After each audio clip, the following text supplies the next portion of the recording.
നമസ്കാരം. ബി.ജെ.പി. നേതാവും നടനുമായ കൃഷ്ണകുമാർ ബിഷപ്പ് മോബിൻ മാത്യു കുന്നംപള്ളിയുമായി തിരുവനന്തപുരം ഹയാത്ത് ഹോട്ടലിൽ വെച്ച രഹസ്യ കൂടിക്കാഴ്ച നടത്തി.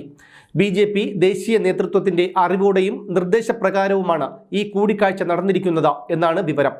ക്രിസ്ത്യൻ സഭകളുടെ വോട്ട് ബി.ജെ.പിയിലേക്ക് എത്തിക്കാനുള്ള നീക്കമാണ് കൂടിക്കാഴ്ചയിലൂടെ ബി.ജെ.പി. ലക്ഷ്യം വെക്കുന്നത് എന്നത് സ്പഷ്ടമാണ്. സുരേഷ് ഗോപിയുടെ മകളുടെ വിവാഹത്തിൽ പങ്കെടുക്കാൻ ക്ഷണമുണ്ടായിട്ട് പോലും ചടങ്ങിൽ പങ്കെടുക്കാതെയാണ് കൃഷ്ണകുമാർ ഈ രഹസ്യ കൂടിക്കാഴ്ചയ്ക്ക് എത്തിയത് എന്നതും ശ്രദ്ധേയമാണ്. പ്രധാനമന്ത്രി കേരളത്തിൽ ഉള്ള സമയം തന്നെ ഈ ഒരു കൂടിക്കാഴ്ചയ്ക്ക് തെരഞ്ഞെടുത്തു എന്നതും ശ്രദ്ധേയമാണ്. അതേസമയം ഇത്തരമൊരു കൂടിക്കാഴ്ചയെക്കുറിച്ച് വ്യക്തമായ പ്രതികരണം നൽകാൻ കൃഷ്ണകുമാറോ മോബിൻ മാത്യുവോ തയ്യാറായിട്ടില്ല. ക്രിസ്ത്യൻ വോട്ടുകൾ ബി.ജെ.പിയിലേക്ക് എത്തിക്കാനുള്ള ശ്രമമാണ് ഇതിനെല്ലാം ആധാരം എന്ന സംശയം ശക്തമാകുകയാണ്. താങ്കളും കൃഷ്ണകുമാറും തമ്മിൽ എന്തായിരുന്നു ചർച്ച നടന്നത്? ചർച്ചയൊന്നുമില്ലായിരുന്നു. ഞാൻ ജസ്റ്റ് അല്ല, ലോക്സഭാ തെരഞ്ഞെടുപ്പ് അടുത്ത് വരികയാണ്. അതോടനുബന്ധിച്ചുള്ള എന്തെങ്കിലും ആയിരുന്നു? ലോക്സഭാ തെരഞ്ഞെടുപ്പ് അടുത്ത് വരികയാണ്. താങ്കളും ഫാദർ മോബിൻ മാത്യുവുമായിട്ട് നടന്ന ചർച്ചയെക്കുറിച്ചാണ് ചോദിച്ചത്.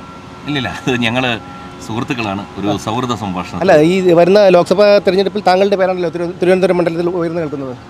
ഞാനും നിങ്ങൾ കേട്ട പോലെ ഞാനും കേൾക്കുന്നുണ്ട്. അതിനെപ്പറ്റി നമുക്കൊരു തീരുമാനമൊക്കെ പാർട്ടിയാണ് പറയേണ്ടത്. അല്ല, താങ്കൾ ഒരുപാട് പ്രവർത്തനങ്ങൾ നടത്തുന്നതായിട്ട് അറിയുന്നുണ്ട്. അപ്പോൾ അതിൻ്റെ മുന്നോടിയായിട്ടല്ലേ ദേശീയ നേതൃത്വത്തിൻ്റെ നിർദ്ദേശപ്രകാരമാണ് താങ്കൾ ഈ ഒരു ചർച്ചയും ഇതുപോലുള്ള പ്രവർത്തനങ്ങൾ നടത്തുന്നതെന്ന് പറഞ്ഞാൽ നിഷേധിക്കാനാകുമോ?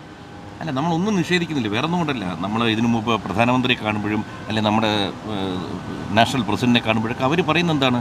നമ്മുടെ നാട്ടിൽ പ്രവർത്തിക്കുക. കാരണം നാഷണൽ കൗൺസിൽ മെമ്പർ എന്ന് പറഞ്ഞ് ഒരു സ്ഥാനം തന്ന് അതും വെച്ച് വീട്ടിയിരിക്കേണ്ടല്ലോ. അപ്പോൾ എല്ലാ കാര്യകർത്താക്കളെയും പോലെ ഞാനും പ്രവർത്തിക്കുന്നു. കാരണം പാർട്ടി ജയിക്കണം എന്നുള്ളതാണ് നമ്മുടെ ഉന്നം. പിന്നെ അങ്ങനെ എന്തെങ്കിലും തീരുമാനം ഉണ്ടായാൽ തീർച്ചയായിട്ടും പാർട്ടിയിൽ നിന്ന് അറിയിക്കും, ഇല്ലെങ്കിൽ ഞാനും അറിയിക്കാം. Okay, thank you. ബി.ജെ.പി. ദേശീയ നേതൃത്വവുമായി വളരെ അടുത്ത ബന്ധം പുലർത്തുന്നയാളാണ് കൃഷ്ണകുമാർ. അതുകൊണ്ട് തന്നെയാണ് ഈ രഹസ്യ കൂടിക്കാഴ്ചയ്ക്ക് പ്രസക്തിയേറുന്നതും. ബി.ജെ.പി. സംസ്ഥാന നേതാക്കളെ ഒഴിവാക്കി കൃഷ്ണകുമാറിനെ ഇത്തരമൊരു ചുമതല ഏൽപ്പിക്കുമ്പോൾ അതിന് വ്യക്തമായ മാനങ്ങൾ ഉണ്ടെന്ന് വേണം അനുമാനിക്കാൻ.